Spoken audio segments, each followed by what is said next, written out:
Ternyata umat Kristen telah tertipu oleh Lembaga Kitab Indonesia yang mengubah ayat Yohanes 13:13 yang berbunyi, "Kamu menyebut aku guru dan Tuhan, dan katamu itu tepat sebab memang akulah guru dan Tuhan." Padahal di ayat asli Ibraninya, Yesus tidak pernah mengaku dirinya Tuhan. Mari kita lihat Alkitab terbitan tahun 1969 yang masih original, yang berbunyi, "Kamu menyebut aku guru dan Tuhan, dan katamu itu tepat sebab memang akulah guru dan Tuhan." Pengubahan kata Tuhan ke Tuhan ini sangatlah amat fatal karena dapat menjerumuskan umat Kristen ke dalam neraka karena memaksakan Yesus sebagai anak manusia menjadi Tuhan. Adon itu sebenarnya untuk Indonesia Tuhan. Adon itu sebenarnya untuk Indonesia Tuhan. Ditolak sebagai Mesias. Nanti berapa ribu kemudian muncul istilah bahwa ketuhanannya ditolak gitu. Tapi yang ditolak di zaman itu ya kemesiasannya. Nggak ada yang orang berani ngaku sebagai Tuhan di zaman itu gitu loh. Sehingga ada kata Tuhan ini yang perlu dipahami dalam tata bahasa Ibrani. Kata Adon itu sebenarnya untuk Indonesia Tuhan. Beda dengan Adonai Tuhan, masuk huruf H di situ. Sama kalau in Inggris Lord besar. Nah, Yesus sendiri atau Yeshua sering dipanggil oleh murid-muridnya itu sebagai Adon Yeshua. Ketika orang memanggil Tuanku, mereka menyebut dengan Adoni, dan Adonai. Tapi ini konsep Judaism di saat itu ya.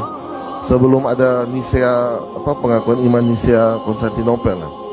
Nah, Kenapa Yesus ditolak sebagai Mesias? Karena dianggap sebenarnya simpel, tidak memenuhi kriteria dari orang Yahudi.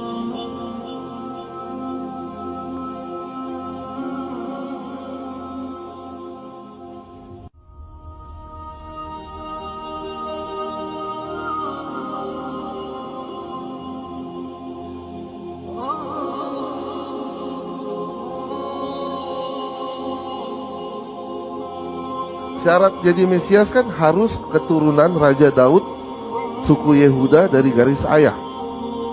Lalu kemudian di Matius 1 ada silsilah Yesus. Tapi kan orang Kristen sendiri yang percaya bahwa Yusuf itu bukan ayah jasmani dari Yesus kan, tapi dari Roh Kudus. Sehingga memang untuk percaya Yesus bagi orang Kristen jangan pakai syarat Yahudi, nggak kena. Kita pakai syarat fisik, sementara kekristenan dibangun dari kerohanian. Itu syarat pertama dari segi yang tidak masuk syarat.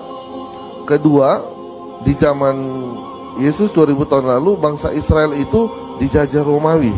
Semua orang, ada kaum nama yang kelompoknya Yuda, Selot, itu kelompok kayak parpol yang sangat-sangat fanatik ya. Itu minta banget itu Israel harus merdeka. Dan kebetulan Yesus gagal melakukan itu. Sehingga orang Yahudi saat itu yang menolak. Kenapa? Karena bukannya bait suci itu dipulihkan seperti di zaman Hanukkah itu ditabiskan oleh Yehuda Makabe, tapi justru bait suci dibakar tahun 70 dan orang Yahudi dibuang.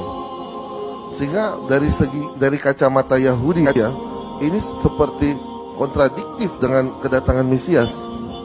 Orang Yahudi tidak sadar bahwa Nabi Muhammadlah yang telah berhasil membebaskan bait suci dari tangan Romawi yang berhasil direbut dan dibebaskan oleh kekhalifan Umar bin Khattab, sehingga orang Yahudi bisa beribadah lagi di bait suci sampai sekarang tanpa ada gangguan lagi dari orang Romawi yang kejam. Dan benarlah membuat Nabi Yesus atau Nabi Isa yang telah menjanjikan bahwa akan ada nabi terakhir yang bernama Muhammad yang akan menjadi penolong dan penghibur Bani Israel.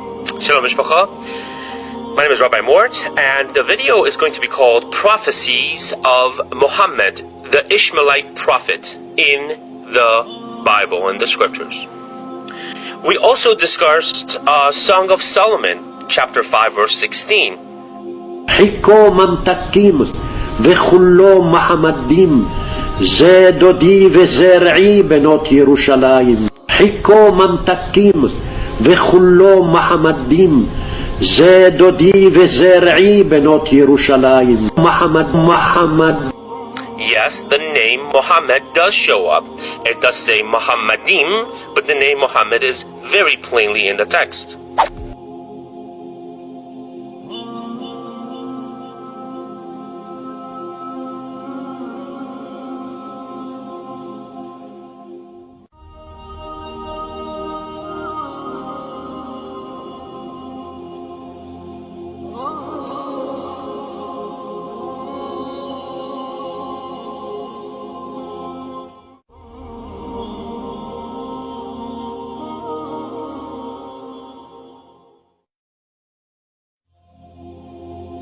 وإذ قال عيسى ابن مريم يا بني إسرائيل إني رسول الله